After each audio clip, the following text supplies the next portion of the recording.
દિવસોમાં અમદાવાદના અલગ અલગ વિસ્તારોમાં તંત્ર દ્વારા ડિમોલેશનની કામગીરી હાથ ધરવામાં આવી છે.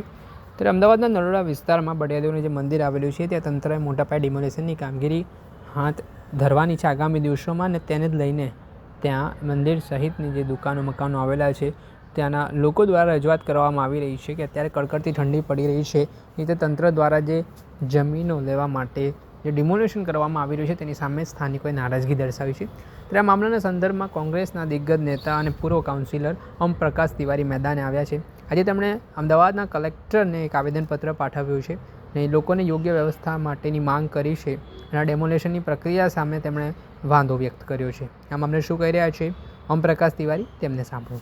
અમે નરોડા વાર્ડના અને સરદારનગર વાર્ડના એક્સ કાઉન્સિલર છું અને 1962થી બળિયાદેવનગર જે છે એ નરોડાના સર્વે નંબર 258માં તૈયાર બનેલું હતું અને એ વખતે કોર્પોરેશન ન હતો અને 1987માં મહાનગરપાલિકામાં ઉમેરવામાં આવ્યું.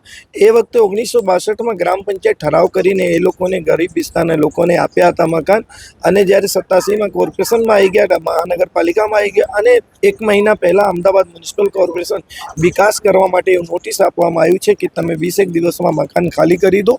તો અમે કલેક્ટરશ્રીને એક આવેદનપત્ર આપવા માટે આવ્યા છે કે સર, અમે 1962માં જગ્યા મળી હતી અને 70 વર્ષથી આ લોકો વિસ્તારવાળા ત્યાં રહે છે અને 87માં મહાનગરપાલિકામાં સમાવેશ કરવામાં આવ્યું છે.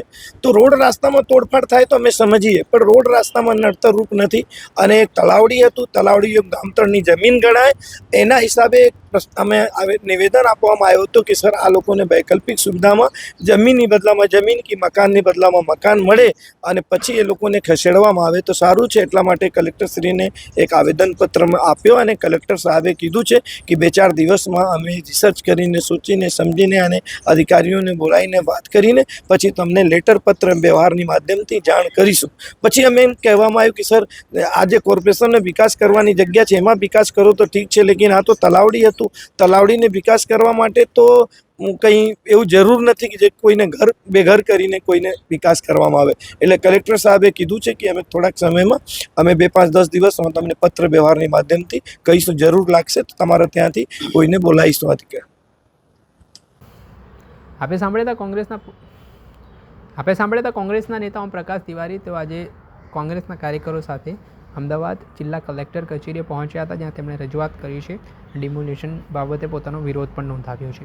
દર્શક મિત્રો, આવા જ નવા વિડીયો સાથે આપણે માહિતગાર કરતા રહીશું, એટલે એન કવરેજ ન્યૂઝ જોતા રહો.